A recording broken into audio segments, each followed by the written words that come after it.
to stabilize oil markets. That's it for our special report. We'll continue our local coverage throughout the day. Join us again for the Scene at 11.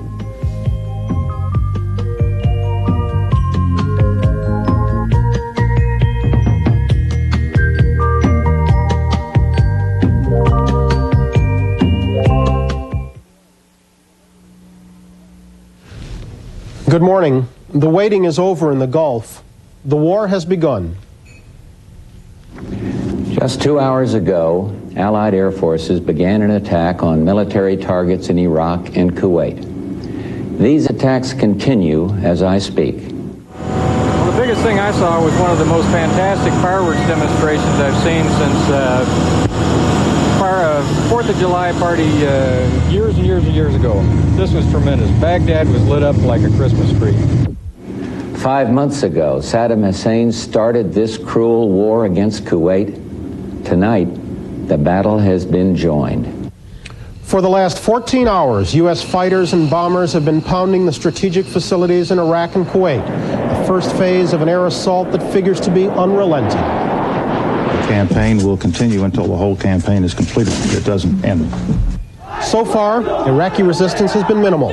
But though Saddam Hussein has taken far more than he's given, he's vowing to fight on. Just hours ago, addressing his people, he said, "The mother of all battles has started. The great showdown has begun." This is today, Thursday, January the 17th, 1991.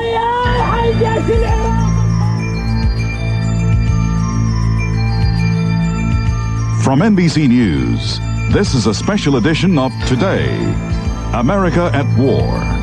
Now, here are Bryant Gumbel and Deborah Norval. And good morning. Welcome to Today and the special edition on a Thursday morning that finds this country at war with Iraq. And I guess we should not find that as a big surprise, because the president has been telling us all along that unless and until and if, then this. Yeah. And it came to that. But evidently Saddam Hussein took it as something of a surprise based on the response that early reports say he was able to launch against the Allied forces. Yeah, it has not gone his way. We're going to bring you up to speed on Operation Desert Storm. It ceased to be Desert Shield when White House spokesman Marlin Fitzwater read a presidential statement announcing that the liberation of Kuwait had begun. That was at 7 p.m. Eastern Time, and by then the first of many missiles and bombs were already striking Baghdad. And while the exact number of planes involved in that first wave has still not been specified, it did involve several hundred sorties and the forces of not only the United States, but also pilots from Great Britain, from Saudi Arabia, and from Kuwait. And if we can agree that shooting qualifies as bad news, the good news on this Thursday morning is that while losses were expected to run very high in the early going, preliminary reports indicate relatively light Iraqi resistance. At this hour, Baghdad Radio is still claiming that Iraqi forces brought down 14 warplanes, but that's a claim that the Pentagon has labeled as ridiculous. The first explosion shook Baghdad in the dawn hours under cover of darkness, and only now are we beginning to get scattered reports of just how much damage was done. We'll be checking in with Tom Aspel in just a little bit. But right now, let's go to Dhahran, Saudi Arabia, where NBC News correspondent Mike Betcher is standing by. Mike, what can you tell us about the activity there at this hour? Well, I believe, Bryant, we can stop counting the attacks in waves, because the attacks seem to be constant. The takeoffs, at least from the area I'm standing in northeast Saudi Arabia, are constant. British jets taking off to the left of me, American F-15s taking off to the right of me. It's pretty much nonstop throughout the day. Now, we had a report earlier from British military sources that a British Tornado jet crashed in the fighting. The two crewmen are missing. There was a report from the Iranian news agency that an American F-15E had crashed in the Gulf and that the two pilots on board had ejected. I think we can look at that report with a great deal of skepticism at the present time. That same press agency is reporting that every 30 minutes, missiles, Iraqi missiles, are landing in the location where I'm standing now, and believe me, I would know if missiles were landing here every 30 minutes. So this is a very massive strike. Observers, experts in the field of ordnance are saying that it's 1.5 times greater than the attack on Hiroshima, the atom bomb there, and twice as powerful as the massive air raid on Dresden that created the huge firestorm in World War II. So we're looking at, indeed, a very, very large air attack. That's in tonnage. We might qualify that. Mike, I was watching last night when your signal went down and everybody else's too. What was the mood there? We were a little concerned. I was talking when the air raid siren went off. I grabbed the gas mask out of my bag, put the canister on it, screwed it on, and Tom asked me, well, what do you hear? And I said, well, I think I hear a jet engine. And continued to talk, and all of a sudden the screen went to hash. People then went downstairs to try to go to the bomb shelter, and then I thought, my wife's watching this, and she's going to think that a missile hit here. So I said to one of our bosses here, Bob McFarland, I said, I got to go upstairs and get on the phone. So got on the phone and basically called into Nightly News for broadcast, but also to let my wife and my family know that no missile had hit yet. That's a good thought. So we thought that that inbound missiles were coming. Everyone expected a retaliation, and there was no retaliation, or the missiles couldn't get here, or they crashed. We just don't know yet. I'm sure your wife just loved that story of affection. Mike Betcher, thanks very much. Let's go on to the Pentagon right now, in Washington, where our national correspondent Katie Couric is standing by. Katie, anything new on your front? Well, actually, not yet, Bryant. We should find out at 9 o'clock when Dick Cheney and Colin Powell have a briefing here about what kind of American losses were incurred as far as planes were concerned. Many military officials here say they would be very surprised if we didn't lose any planes in this kind of massive military strike. As Mike said, it was tremendous firepower. They were predicting that about 10 planes would be lost a day. Now, it might be that, in fact, that's under that number, the actual loss of planes, but we should find out more in the upcoming hours. Now, we can report Pentagon officials ad nauseum, but let's hear from some of the U.S. pilots who were pretty pumped up after they completed their nighttime sorties. Watched the ground fire come up, and the first response was, gee, that's neat, and then the second response is, it's aimed at me, and then it became very realistic. You sit there and you watch this stuff come up, and at some point you become comfortable almost with what you're doing because you're in your cockpit, and then you realize that this isn't the time to become comfortable with what you're doing because you've got stuff being aimed at you. Can't get overconfident. It's almost like scoring an early touchdown or something. You get overconfident, they can still beat you 38-6 or something. The mission isn't over until it's over, and until you come back down on the ground and you go through your debrief, the mission is still going on. So until you get your feet back firmly on the ground, that's the point when you can go, okay, I'm done. Bryant, while the mood here is very positive, officials say they should caution the American public not to think that this is over. As you know, the air attack is continuing. They estimate that this is going to go on anywhere from 3 to 10 days.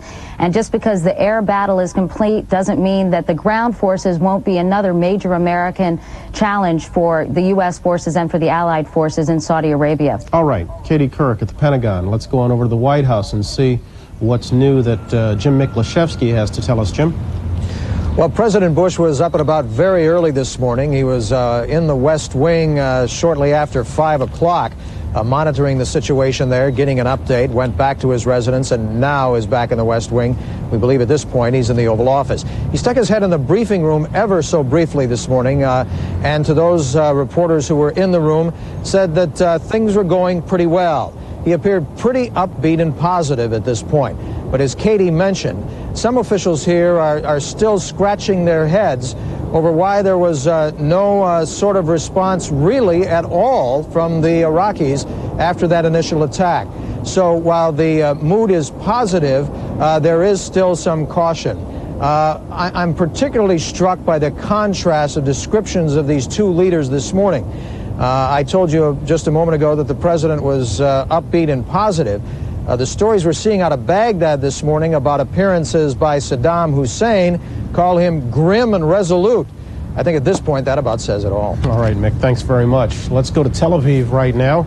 And correspondent Martin Fletcher is standing by. Martin, is it fair to, I think it's fair to say the Israelis were pleased at the performance of the U.S. Armed Forces. Were they surprised? Well, both pleased and surprised, Bryant. The politicians in particular, were congratulating the United States. They keep saying they're impressed by the performance of the pilots, and of course they're thankful that their enemy, Iraq, has been reduced. It's not quite clear yet that the war is over. In fact, it certainly isn't.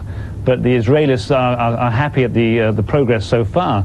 But there's also surprise among the people. They've been preparing for days, almost a week, for what appeared to be possibly gas war, certainly a conventional attack.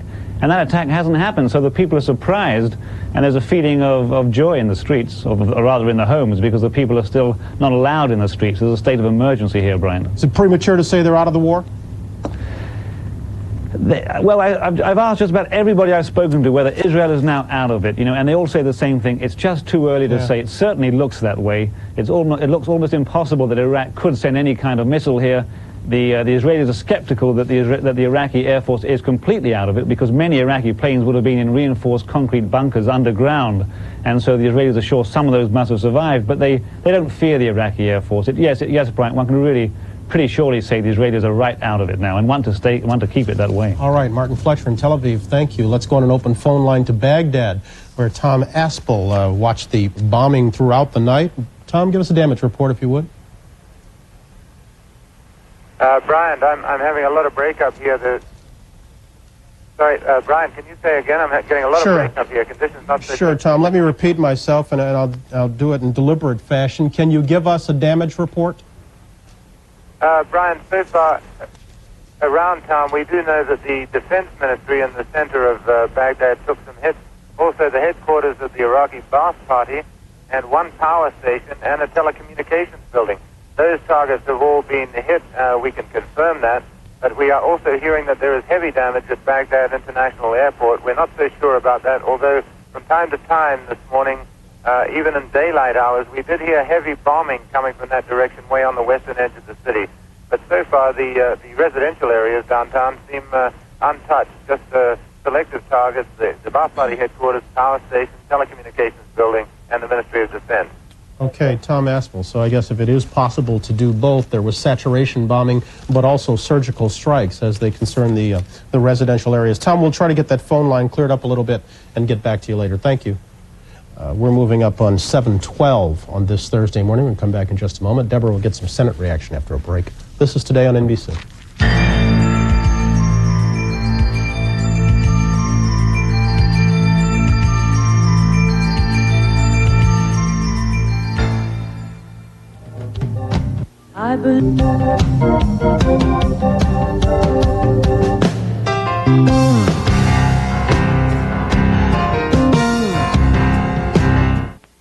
I believe the children are the future. Teach them well and let them lead the way.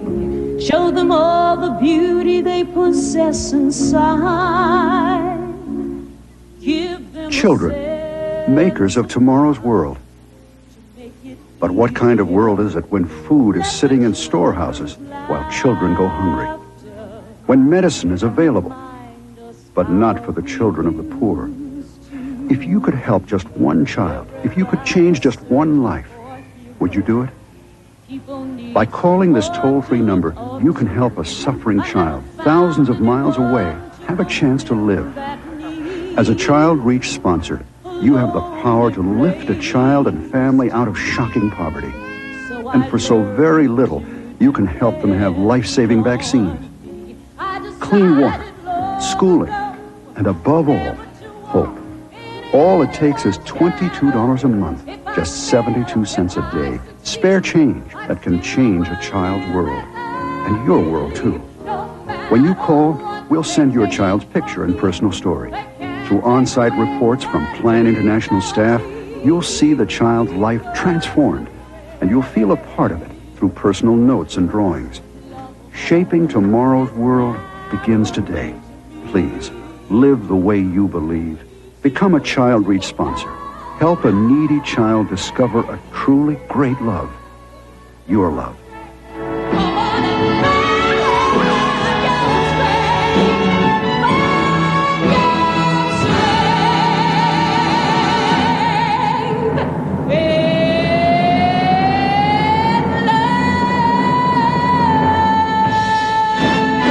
Child Reach sponsorship is a program of Plan International USA, formerly Foster Parents Plan.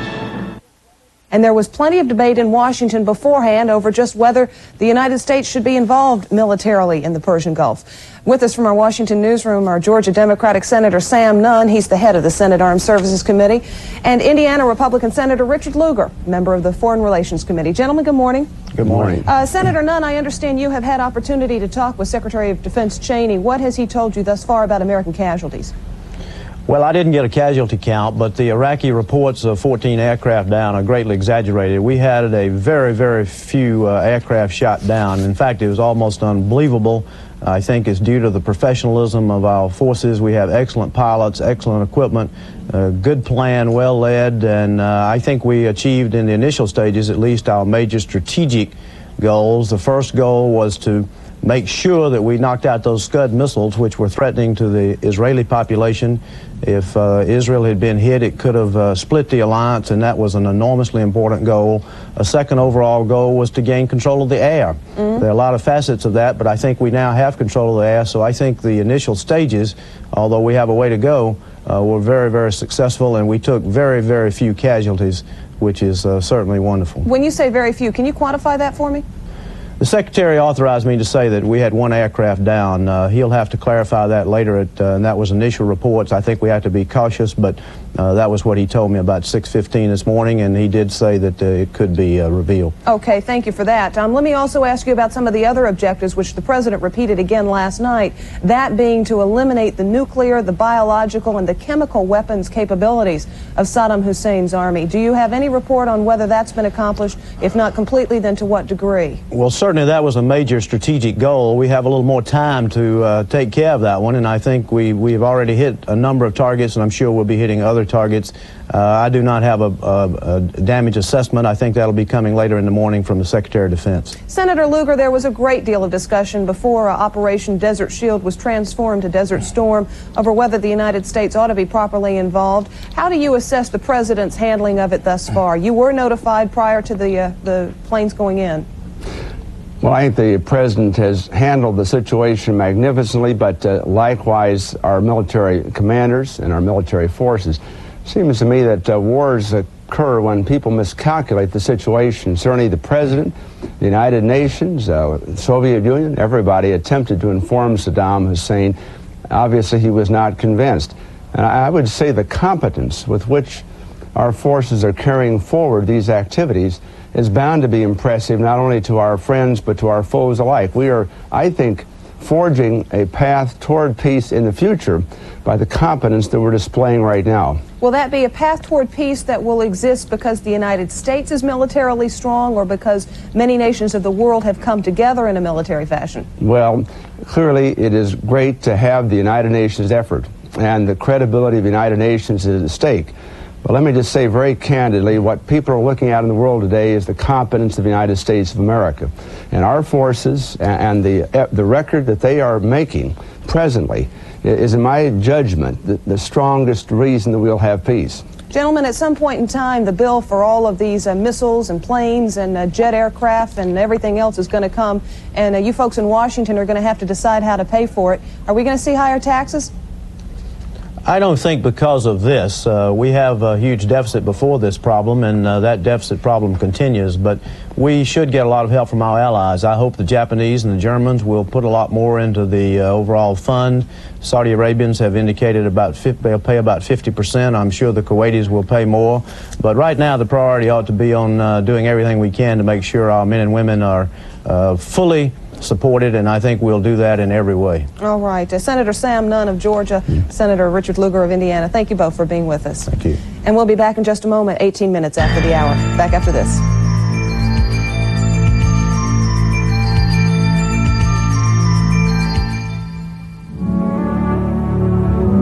People like you are determined to win.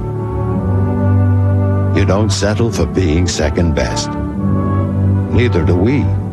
We're Century 21, and if you want to make the most of your future, talk to us during Career Opportunity Week. We're the largest real estate sales organization in the world, so if you want to be among the best at Century 21, it's as good as done. Ever feel too clumsy some mornings to make a pot of coffee? Wake up to Maxwell House filter packs. Coffee blended with Colombian beans. Pre-measured in their own filters. Because better beans do make better coffee. No fumbling, no bumbling. You get a perfect pot every time. Maxwell House filter packs blended with Colombian beans. Because better beans make better coffee.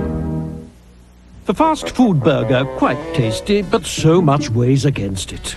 The fat, the cholesterol, the calories. Introducing new Light Balance microwavable meals, mouth-watering dishes that are low in fat, low in cholesterol, averaging less than 195 calories, resulting in a perfect balance between good taste and good nutrition. New Light Balance meals from Lunch Bucket brands. Now you can have your taste and eat right too. Hey, the baking soda experts at Arm & Hammer have done it again. Now they've invented new Arm & Hammer Dental Care Gel, a refreshing gel with a terrific cool mint taste. You're going to love it. And Arm & Hammer Dental Care Gel is the only gel with baking soda, which many dentists recommend. Now you can try the baking soda gel for free. Look for this coupon in this Sunday's paper and get a free trial size of Arm & Hammer Dental Care Gel. Dentists recommend baking soda. I recommend the taste. If indeed the adage is true that real soldiers talk logistics, no one's more qualified to do so than retired Army Colonel David Hackworth. He's America's most decorated living soldier, and he's now in Dhahran, Saudi Arabia, reporting for Newsweek magazine. Colonel Hackworth, good seeing you again. Good morning. How are you? I'm fine, thank you. What do you make of last night? Well, what I make of it is I'm really proud of our aviators. They've done one hell of a job. This war, Brian, is going to be known as the 6-minute war. And when those B-52s get done with those defensive positions in Kuwait, it's going to be all over. So I think that our forces have done a wonderful job, and we can really salute the boys that have flown those airplanes. The 6-minute war, isn't that a little premature? Well, I think that the B-52s are just going to do a job in this battlefield of Kuwait. It's only 80 miles wide and 80 miles long, and they're going to make it look like one big waffle. Well, let me not tell stories out of school, Colonel, but going into this, you were a little concerned about our level of readiness. Have you now changed your mind?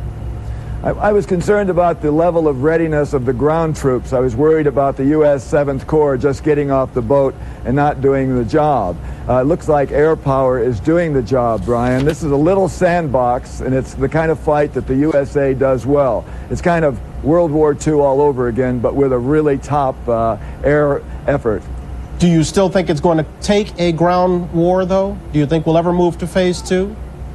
I don't think so. My examination now is that if we keep putting the 52s in as we've used them, they're going to do the job that's necessary, and we won't have to use infantry to clean out those Iraqi forces in the defensive line. They're about a third-rate infantry force in there, and I think once they realize what's happening to them, you're going to see mass defections, not unlike the Russians in World War I.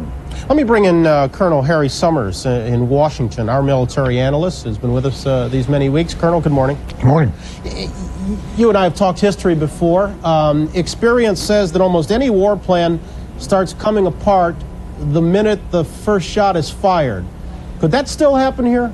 Well, it has happened. It happened with Saddam Hussein's war plan, obviously. What about ours? So far, so good. Ours seems to be holding very well. In fact, going much better, I'm sure, than most people anticipated, so that our war plan seems to be holding up. His war plan has collapsed, so that we always need to remember war is a two-edged game. You have also told me that history instructs. Historically, in air wars, casualties are high the first day and then fall off. They are low on the first day. What's that suggest about what's to come? I think it's the gross miscalculation on the part of Saddam Hussein that he really didn't believe we'd do it. We caught him on the ground, evidently with his air defenses not up, his plane's not in the air. He's lost, it seems at least now in these early stages, he's lost air control. He's not going to be able to recover it. So that opens the way for all sorts of things, both ground attack and a continuation of the kind of B-52 bombing that Colonel Hackworth was talking about that can be enormously destructive against fortified positions, and he doesn't have the aircraft to challenge them with, even to the extent that North Vietnam was able on a limited basis to challenge the B-52s over Hanoi. You make it sound like you ought to just give up. Well, I think his options are very rapidly running out. And of course, that's the objective of military operations, is to take away the enemy's options, and he has very few options left. Colonel David Hackworth, final note. Is it realistic to expect him to surrender at any early stage? Yeah, I think what he's looked at us as a lightweight like Iran was, a force that didn't have a lot of air. It was a light infantry force, and suddenly it's kind of like a midget volleyball team, Brian, playing the 49ers. Colonel Hackworth, Colonel Summers, gentlemen, thank you. Some of the stations, station break.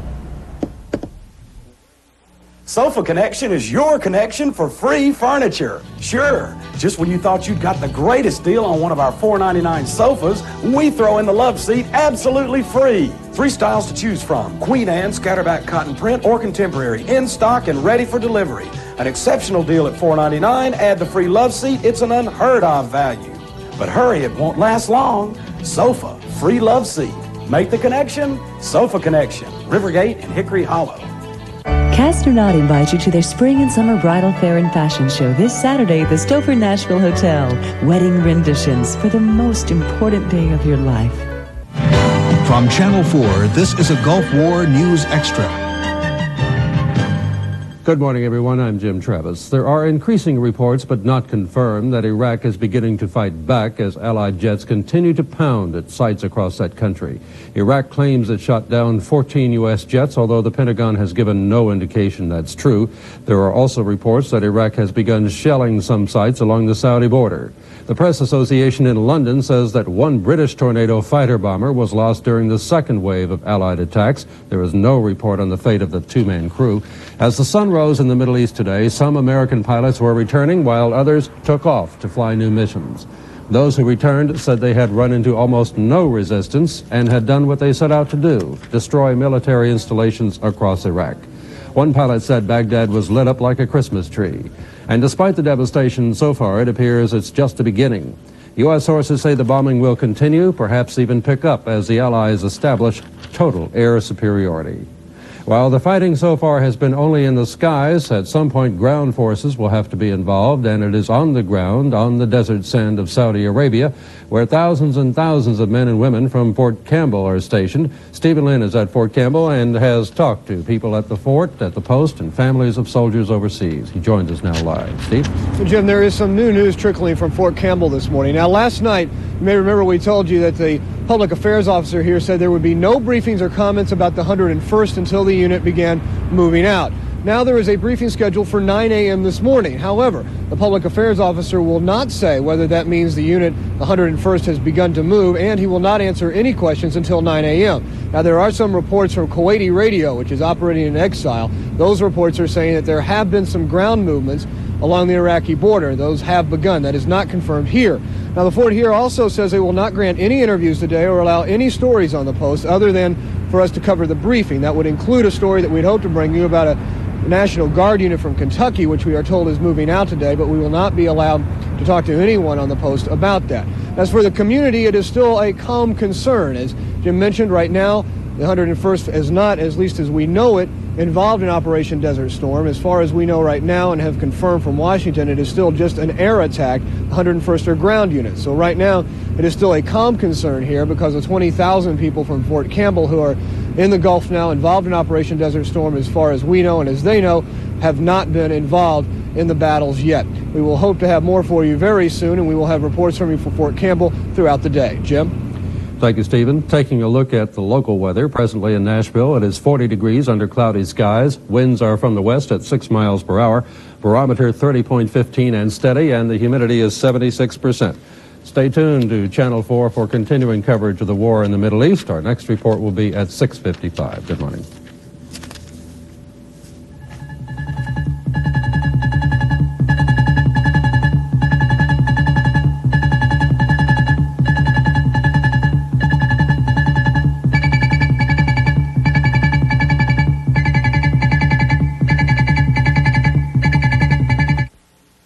Dear Mom, you always said I'm your favorite. Nah. Oh, Dad, remember that cool Christmas gift I got you? So you need fast cash, huh? A mere $3 can turn your unused items into fast cash in the Tennessean and Nashville Banner Classifieds. Dear Uncle Guido. Classifieds are easy to place and most items sell in the first 4 days. Dear Classified, help! I need fast cash. Call the Tennessean and Nashville Banner Classifieds at 254-1031 or 1-800-828-4ADS.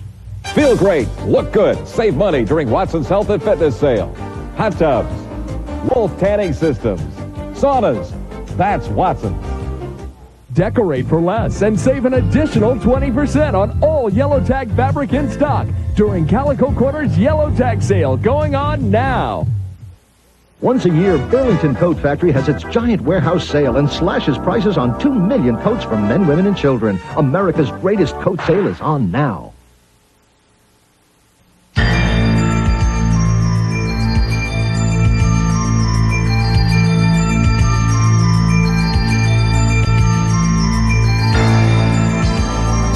We're back 7:30 on a Thursday morning, a Thursday in which we are focusing our attention, rightfully, on Desert Storm, an operation that began at 7 o'clock last night and by all accounts has gone very well. Has gone scarily well. I mean, frighteningly well.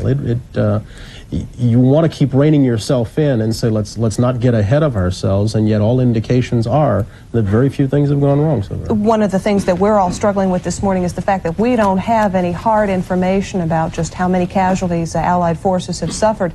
Just a few minutes ago, Sam Nunn told us that Secretary of Defense Dick Cheney has told him that the United States has lost at least one jet. We assume it is an F-15 that reportedly crash-landed in the Gulf. The 2 pilots who were part of that were rescued safely. There may be other casualties, but that is all he is authorized to confirm. There have been some other losses of aircraft, but we assume that that there were no deaths. Well, let us confirm one loss. Douglas Hurd, Defense Minister in Great Britain, has confirmed that the British did lose one tornado in last night's operation. There were 45 to 50 involved in that operation, but he has confirmed the loss of one. We don't know about the crew. Let's go on down to our White House correspondent, Jim Miklaszewski, who has some news for us from the White House out front there. Jim, what's up? Well, we talked a few minutes ago with some U.S. officials who would not confirm what Sam Nunn had to say, but it appears now that there has been at least one U.S. aircraft lost. And from what we understand, that may not be officially confirmed until Secretary of Defense Cheney briefs on the operation at about 9 a.m. Eastern time this morning. We can tell you that there is some concern among U.S. officials that so far there's been no movement whatsoever by Iraqi troops. They remain dug in Kuwait. Statements attributed to Saddam Hussein this morning indicate that he's not the least bit interested in leaving Kuwait, which is, of course, the ultimate objective. Now, there are some intelligence reports that came into the United States overnight which indicate that there is apparently some restlessness among the Iraqi troops, and there are reports of some defections. However, as encouraging as that might sound, U.S. officials say that information cannot be confirmed at this time. Right about now, we just saw the Vice President's limousine pull onto West Executive Drive here. He's going to go into the West Wing and join President Bush, Secretary of State Baker, Secretary of Defense Cheney, and National Security Advisor Brent Scowcroft for what could probably be best described as a working breakfast. All right, Jim Miklaszewski, thanks very much. Let's go on over to Katie Couric at the Pentagon and follow up on that idea of defections, desertions of Iraqi troops. Katie, you hearing anything on your front? Not yet here at the Pentagon, Bryant, but I think it's interesting to note that the Iraqi army is really famous for digging in, hunkering down, and waiting it out. So it really shouldn't surprise a lot of military analysts familiar with the Iraqi military that there's not a lot of movement in that direction. I do have initial intelligence reports that follow on what Mick was reporting about possibly downed U.S. aircraft. And this, I must emphasize, is a voice report. reported in initial intelligence documents here at the Pentagon, and it's that one FA-18 fighter bomber from the aircraft carrier Saratoga, which is in the Red Sea, along with carriers Kennedy and America, that plane was missing from the aircraft carrier Saratoga. Again, this is a very preliminary report, but that could in fact be the plane that the Iranian news reports were referring to, because it does look very similar to the F-15. So that's a bit of news here. One other item is that reportedly about 14 aircraft came north from Iraq around 9 o'clock this morning, Saudi Arabia time, towards Bahrain, and were intercepted by Allied fighters. We hear that 10 to 12 of those planes were shot down and 2 returned to Iraq. You remember earlier this morning we were hearing reports from some of the pilots in Saudi Arabia who talked about engaging in dogfights with some of the French Mirages and the MiG fighters that are in the Iraqis' Air Force. So that could be some of the planes that they were in fact referring to. All right, Katie Kirk at the Pentagon. Let's go to Amman, Jordan, where our foreign editor Dennis Murphy is standing by. Dennis, I'm mindful that following the attack, the Jordanians expressed regret that brother Iraq was attacked. Care to tell us about the mood there in Amman? Well, for all purposes, it looks like a fairly normal day. I have to tell you that. Well, let me just walk you through the day here in Amman, Brian. It's about 2:30 in the afternoon now. First of all, let me tell you a little bit about the Americans. There are about 3,000 Americans here in Amman. I was talking to Jonathan Owen over at the U.S. Embassy a little while ago, and he says that there are no plans to evacuate Americans from Jordan. So, first of all, let's reassure everybody out there who has friends and family that's living in Amman, Jordan, that they're okay. So they woke up to this fairly relatively normal day that you can see behind me. Now, after you say normal, we get back to what you alluded to. Westerners are advised to take it easy on the street and not bring attention to themselves, because this is a very pro-Saddam Hussein city. There has been some anti-U.S. vitriolic. Our cameras heard some anti-Bush, anti-U.S. comments this morning, but it hasn't come together in any kind of demonstration or organized mob. Some good news, Brian. We were talking yesterday about those funerals coming here for the Palestinians, the 3 PLO leaders that were murdered in Tunis on Monday. There was a decision made last night that funeral will not take place here in Amman, but those men will be buried in Tunis. So in terms of civil order in the streets, that is good news for us. The airspace is closed here. The airport, there are no commercial flights going in or out. They're still keeping a very watchful eye on their airspace. And out at the border to the east, the refugees. Last night they processed only 100 people. The Red Cross is prepared to receive thousands. The nightmare here is that just hordes of people will be moving across that desert that we saw so many people moving across last summer. Hasn't happened so far. So there's some angry people out here in the streets, yes, but the lid is on in Amman, and that's good news for us. All right, Dennis Murphy, thanks very much. As a side note to Desert Storm, we should note that President Bush has ordered oil from the nation's strategic stockpile offered for sale in oil markets during the next 30 days, 1 million barrels a day. I mention that because we're going to go on down to Wall Street right now, where our economics correspondent Mike Jensen is standing by at the New York Stock Exchange. Tell us what kind of effect that and the war is having on trading there. Mike, good morning. Brian, good morning. There are a lot of happy faces down here at the New York Stock Exchange on Wall Street this morning, and that's because world markets have reacted very favorably to the events of last night and this morning. In Tokyo, the stock market had its 10th largest gain ever, and that was repeated pretty much across Europe and in London. Gold prices, which initially last night had begun to go up, are down about $20 an ounce, and oil has actually fallen about $7 a barrel, so that's good for American motorists. A number of the American oil companies are freezing prices. They may not have to, but they're doing it anyway. Mike, are people down there viewing these as temporary gains, though? Well, I think there is some feeling that this might be a little bit too euphoric. On the stock exchange this morning, for example, prices might very well go up $40 or $50 on the 40 or 50 points on the Dow. However, there's some feeling here that we shouldn't assume that this is all over, that there could be some hard days ahead, and that could take its toll on the markets. So good news so far, but not necessarily out of the woods yet. Okay. Mike Jensen, thanks very much. Quick message is rent, don't buy, right? It could change real quick. 7:38. Why don't we get a check of the weather? See if we can brighten up the day a little bit. Willard Scott is down in the nation's capital. It must be semi-warm. You're without a coat. Oh, it's not bad. It's a little windy, Brian, but not bad at all. I have my solar collector. I put my top down. It's that nice today. If you're going to Kansas City or Indianapolis, fog today. Also Buffalo, some snow. And down in Dallas-Fort Worth, some rain. So you might experience that rain would be later this afternoon. Could cause some delays. Just check for our troops and the friends of our troops and their loved ones what the weather situation is in Saudi Arabia at this point. This is satellite again. It's a couple hours old, but shows you over Egypt there in the left-hand corner of your screen, a little weather front that's going to be moving in, causing some clouds this afternoon, probably in the eastern province up near Kuwait, and maybe even a rain shower or two. Temperatures are still near 70 degrees. Look for some snow in the southern mountains of New Mexico and in West Texas, and some rain down in southern Texas, a few snowflakes around the eastern Great Lakes, and some snow in the northern Rockies. Otherwise, everything's lovely.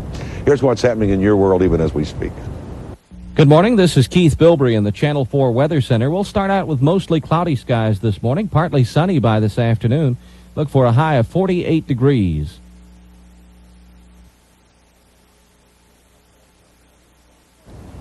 That's all for right now. Here's Brian. All right, Willard, thank you very much. As events continue to unfold in the Gulf, we want to try to get an idea of what is going on in the Mideast. And for that, let's go to get a European perspective from George Joffe. He's a military analyst from the University of London. And good morning, Mr. Joffe. Good morning. What do we have this morning? The beginnings of a new world order, which includes liberation of Kuwait, or the start of new troubles in the Mideast? Well, certainly we've got the beginning of the liberation of Kuwait. There's no doubt about that. But I'm not so certain about the new world order. I think we could well be at the beginning of new troubles in the Middle East. The problem is that no one has really thought through the implications of the attack on Iraq, or what will happen if the Saddam Hussein regime really does collapse. What do you think are the implications? Well, the implications could be very bad. I don't think they're going to be, as some American analysts have suggested, the beginning of a new world democratic order in the Middle East at all. There's going to be a very frustrated and sullen Arab world, in large part, not in the Gulf, of course, and that's going to require policing, and the policing almost certainly will have to be done by the United States and its European allies, with regional allies who will not be the Arab states, but probably Iran and Israel. If that's the case, then any settlement of the Palestinian issue will be postponed indefinitely. If we take Saddam out, who winds up filling the void in Iraq? Well, that's another big problem, because it's not just a question of removing Saddam Hussein. It's a question of whether or not the institutions of the Iraqi state collapse as well. If they collapse, then Iraq may well be dismembered. Iran will take the south and the Shia areas. Turkey may want to control the Kurdish areas in the north, largely because of its own problems with the Kurds. And the Syrians may well look to parts of western Iraq, leaving a central part disgruntled and truncated. I don't want to be... Go ahead, I'm sorry. Sorry, I was going to say, if the institutions of the state do not collapse, then you may well see the Ba'ath Party still in charge, with somebody very like Saddam Hussein, but less competent, with the same ambitions and same objectives, taking over instead. Real quickly, and I don't want to be premature about this, but if this continues as it has, how humiliating is this going to be to most Arabs, even those who can't stand Saddam? Oh, colossally, and it's going to have its own knock-on effect in the stability of other regimes in the region. Let's go to the Middle East, and let's go to Washington. Middle East analyst Robin Wright is joining us down there. Good morning, Robin. Good morning, Brian. What do you make of what's happening? Well, I think that we're probably seeing the beginning of the end for Saddam Hussein. His credibility, his legitimacy has been totally undermined. His bravado about bringing Israel into the war in the early stages and expanding the liberation of Kuwait into an Arab-Israeli conflict or full-scale war have been undermined. He has nothing left really to hit Israel. His threats of terrorism have so far not appeared. And I think there are indications that there is a significant reluctance among his troops to fight seriously, and we may see this over much faster militarily as well as politically. You're talking about his troops. What about the Arab troops? How significant is it that Saudis and Kuwaitis were in the first wave? Oh, it's important, but the fact is everyone assumed they would be. The real issue was Egyptian, Syrian, and Moroccan participation. To what degree would other Arabs legitimize the coalition's campaign? You've seen the reactions from the various Arab countries, everything from Brother Iraq in Jordan to the PLO statement that we should pool the resources of all the Arab lands, third world countries, against the infidels. Any of those reactions surprise you? No, and in fact, what surprises me more is that that there's not more of it. It's a very hopeful sign that we're not finding the eruption of spontaneous demonstrations in Jordan or Yemen or Algeria or any of the other Arab countries that have indicated support for Saddam or have straddled the line. This is very hopeful. It may not be as rough long term as we anticipate, but that also may depend on how the ground war plays out. One final note, finish the sentence for me if you would. Once this thing is over and it's brought to a successful conclusion, our major problem in the area, Robin, will be? Moving very quickly on to the Palestinian issue and diffusing that conflict so that we remove the flashpoints that have led to the kind of arms proliferation and the tension in the region that have troubled us now for 43 years. Robin Wright, George Jaffe, thank you both very much. It's 7:44. We're back in a moment after this.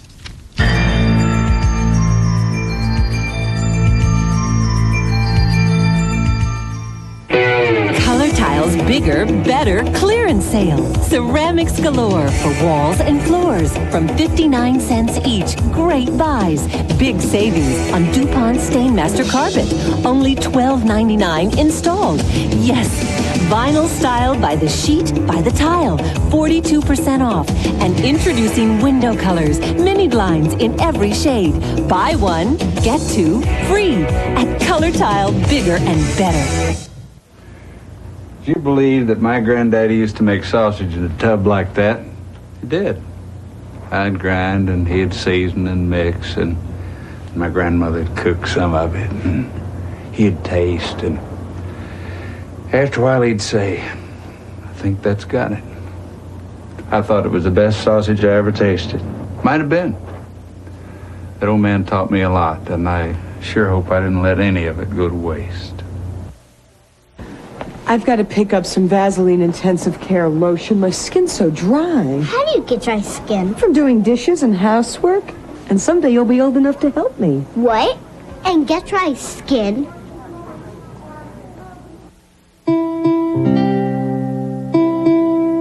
It's a comfort to know more people have taken Sominex over the past 30 years than any other sleep aid. Safe, simple Sominex. You know, milk's great for a lot of things, but when it comes to my coffee, this is great. Coffee Mate. It makes my coffee rich, smooth, and creamy. The way I like it. So milk for some things, but Coffee Mate for my coffee.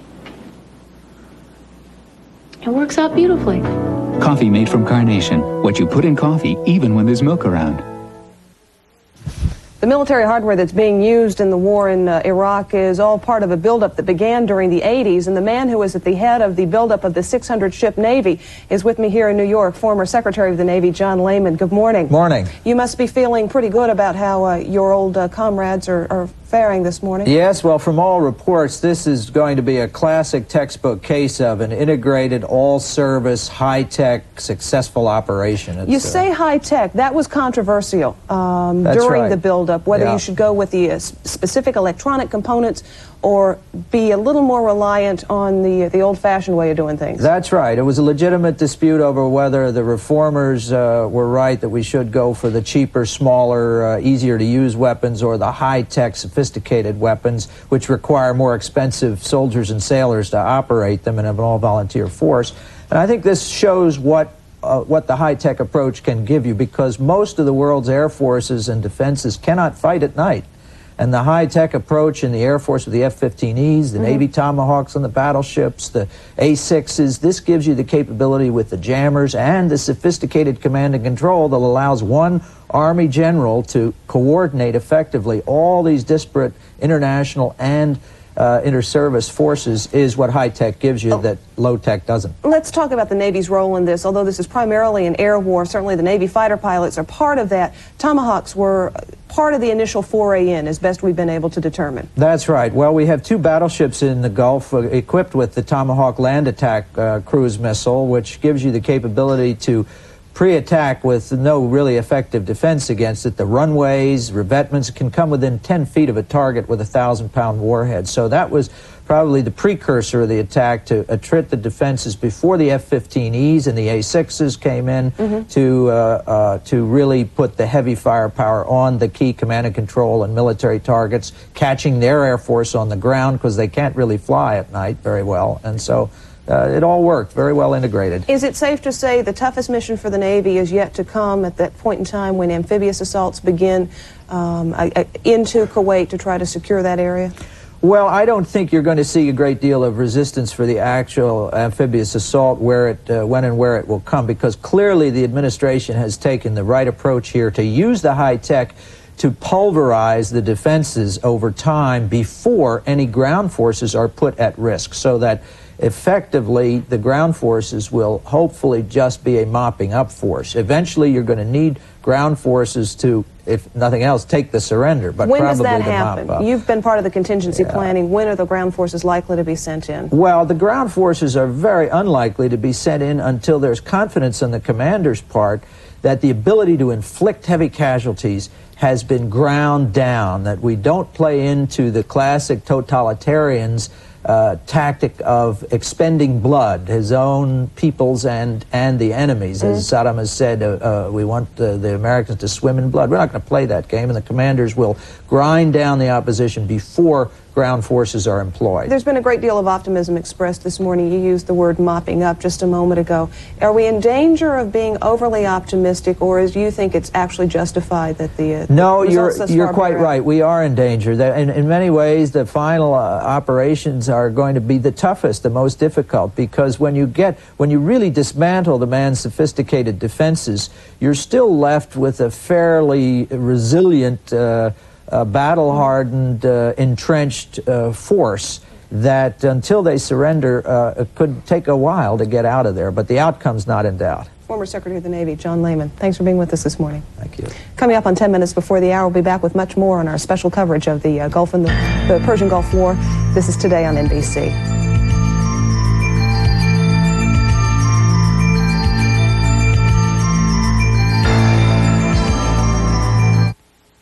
Please stand by for an important message for all senior citizens. If you're age 64 or over, you can save hundreds of dollars a year on your Medicare supplement coverage with the Golden Security Plan. The Golden Security Plan was formed to offer seniors the best possible Medicare coverage at prices that are more affordable than others available today. I was surprised to find out that I could get better coverage and still save a lot of money. I saved over $200 and with no waiting period. To find out how you can save hundreds of dollars on your Medicare supplement insurance, call the toll-free number on your screen. A trained representative will compare what you now have to the Golden Security Plan. You can see the results for yourself. I compared policies and was able to save $280. Calling for the comparison was the smartest thing we ever did. And if you're in good health for your age, the Golden Security Plan can save you even more. Now we have excellent coverage, and we saved exactly $470.29. I saved $46.73 a month. That's over $560 a year. To receive your comparison, to see if you qualify to save hundreds of dollars a year on your Medicare supplement coverage, just pick up the phone and call the toll-free number on your screen. To get your comparison with no obligation, call now. Call now, and I'll make sure you get your Medicare supplement comparison from the Golden Security Plan. You owe it to yourself to find out if you've got the proper coverage.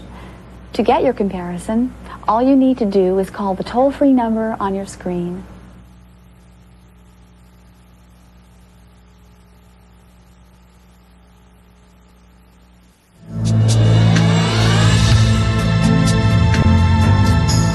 Part of the New World Order that George Bush likes to talk so much about involves the fact that now when there's dispute in the world, no longer does the United States get on one side and pull the Soviets on the other.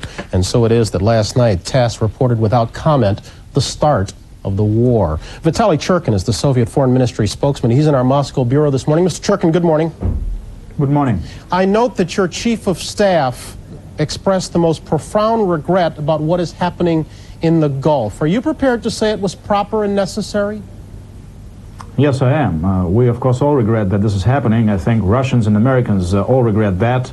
But we have done everything we conceivably could in order to prevent a military conflict. We have given all the warnings to Iraq. We have passed 12 resolutions in the UN Security Council. And to the last minute, we've been working on all fronts, all of us, very hard for peace.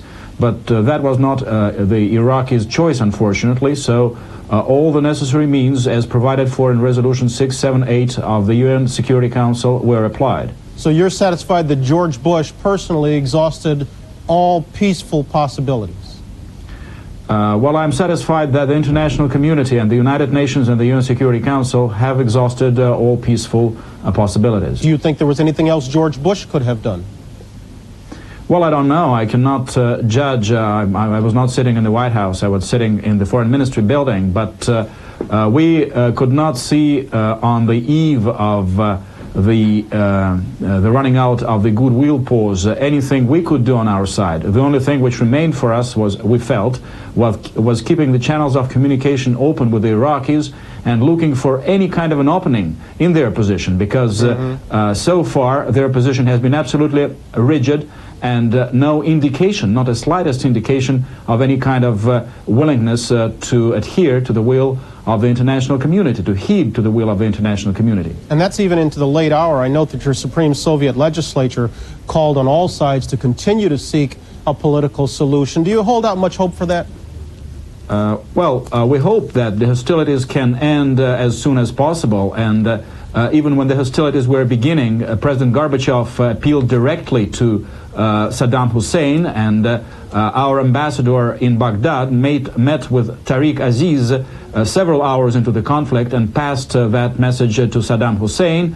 Tariq Aziz promised that he will convey that message. So, in a way, our efforts continued to the last minute and even beyond, to the last minute, to prevent a conflict, and beyond to make it as limited in scope as possible. And so we have a war that no one wanted. Do you see it solving Mideast problems or creating new ones? Well, we are hopeful, of course, that as soon as this conflict is resolved and the resolutions of the UN Security Council are complied with, as soon as Kuwaiti independence and sovereignty are restored, we'll be able all to tackle other Middle Eastern problems, because they created an atmosphere where all sorts of things, very dangerous things, as we have witnessed in the Persian Gulf, can happen, unfortunately. We, of course, can't speak without talking of some of your domestic troubles. Officials in Latvia and Lithuania are concerned that the Kremlin will use the diversion of the Gulf to crack down on republics. How do you respond to that kind of fear? Do you think it valid?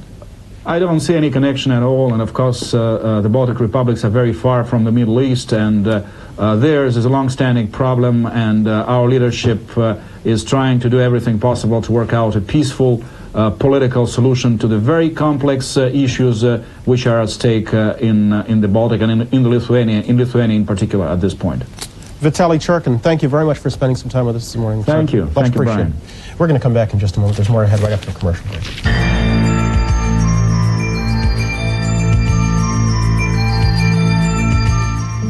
If you're ever near Durango, Colorado, you will find a road to the sky. Where 100 years ago, men searched for the gold and silver they saw there. There are over 4 million miles of roads in Alamo territory, all across America. And every day, with every car nationwide, only Alamo gives you all those miles for free, including a 70-mile stretch along Route 550 in Colorado that takes you right up to the sky. If you've ever wondered what it's like to experience the Bavarian Alps, you don't have to go there to find out. Just head for Vail, Colorado and the Sun and Alp Hotel, and you'll get a taste of champagne powder snow and the richest Bavarian cream pie this side of Innsbruck. So if you go, get your skis waxed up and put your Visa card down, because at the Sun and Alp they take fun seriously, but they don't take American Express. Visa, it's everywhere you want to be.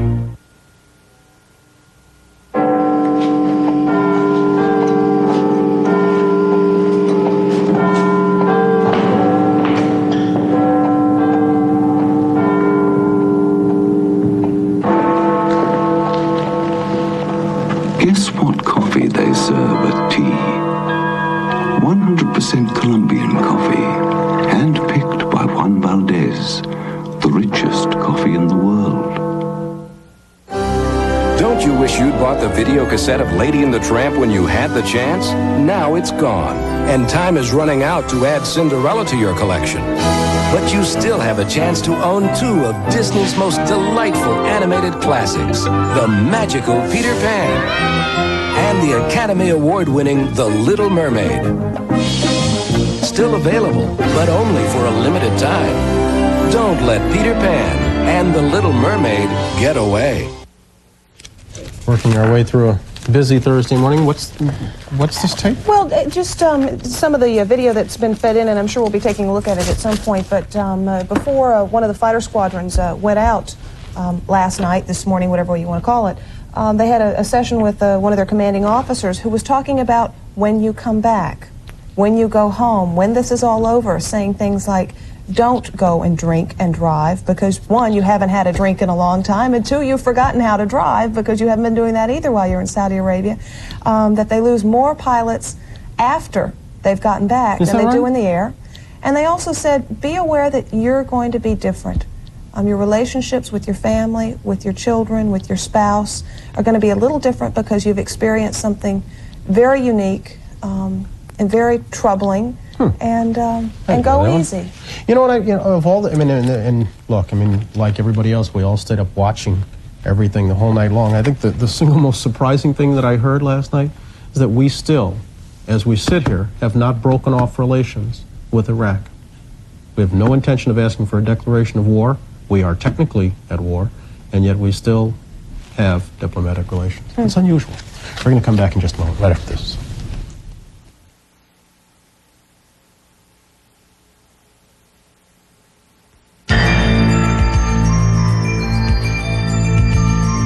From NBC News, this is a special edition of Today, America at War. Now once again, here are Bryant Gumbel and Deborah Norville. And good morning. Welcome back to Today at 8 o'clock Eastern Time, Studio 3B, along with Deborah Norville. I'm Bryant Gumbel. This is Thursday, January the 17th. One day after history was made. As the world knows by now, the president initiated Operation Desert Storm last night, ordering U.S. bombers to strike into the heart of Iraq at Baghdad, at the capital city, and also against strategic installations in Kuwait. Those bombers continued on through the night, starting under cover of darkness and continuing on, some even to this very moment. And from all indications, the Iraqi response, the Iraqi resistance was light, although we do not have numbers of planes and casualties. The U.S. suffered